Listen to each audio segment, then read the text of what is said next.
Je suis très sceptique. Par nature, je suis très sceptique.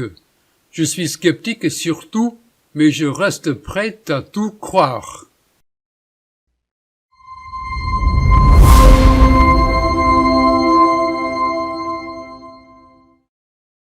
En 2 minutes, pourriez-vous parler de la façon dont la prophétie fonctionne aujourd'hui? Veuillez définir ce que vous entendez par prophétique. Prendrez-vous 2 minutes pour le définir? Comment discerneriez-vous une vraie prophétie biblique, aujourd'hui? Comment le peseriez-vous, que ce soit vrai ou faux? Une parole prophétique doit-elle être vérifiable? Doit-il être énoncé d'une manière spécifique, afin que vous puissiez en discerner la véracité? Certaines paroles prophétiques sont énoncées d'une manière si large et si radicale qu'elles se révèlent non vérifiées. C'est difficile à savoir.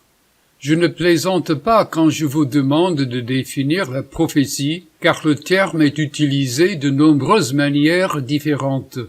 Et parfois la personne qui utilise le terme prophétie ne pense même pas à la manière dont les auditeurs pensent au terme.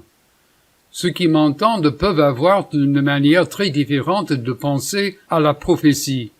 Je citerai un exemple personnel. Supposons que quelqu'un vienne me voir et me dise « Hey Mike, j'ai fait un rêve la nuit dernière et tu y étais. J'ai vu quelque chose t'arriver dans ta voiture. Je ne sais pas ce que cela signifie, mais je voulais que tu saches que j'ai fait ce rêve. » Je répondrai à cette personne en disant « Merci. » Je me poserai alors cette question.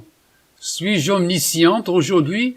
Parce que je n'étais pas omnisciente hier. Si je ne suis pas omnisciente aujourd'hui, alors je ne sais pas si ce rêve est une parole de Dieu ou non. Je ne vais pas simplement le rejeter, j'y réfléchirai plutôt.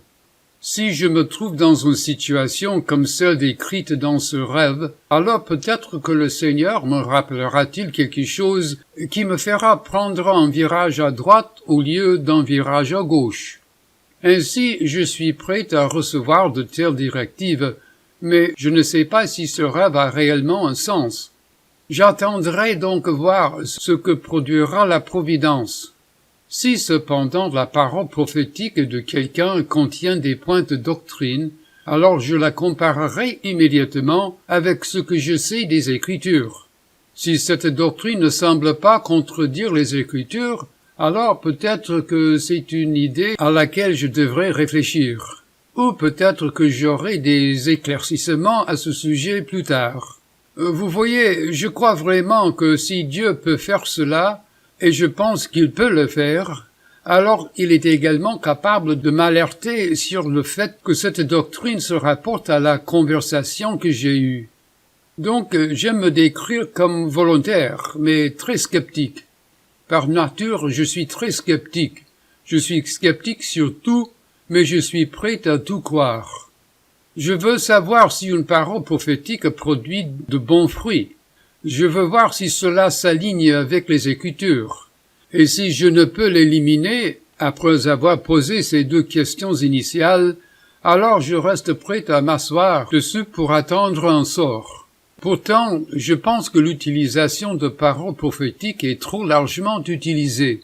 Donc je ne vais pas demander aux gens « Quelle parole prophétique avez-vous entendu quelqu'un dire ?» ou bien « Quel rêve avez-vous eu ?» Non, ça ne me dérange pas. Mais quand j'entends des gens faire appel à une parole prophétique, voici ce que j'en pense. Pourriez-vous simplement aller lire ce que la Bible dit à ce sujet? Pourquoi pensez-vous que votre prophétie est nouvelle ou meilleure?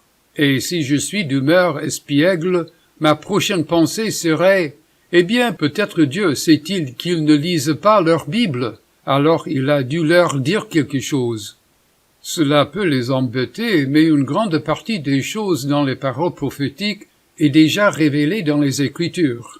Donc je ne sais pas quel est son but. Par conséquent, si une parole de prophétie n'est pas stupide ou erronée selon les Écritures, alors je conclus que peut-être le Seigneur est-il dans cette chose.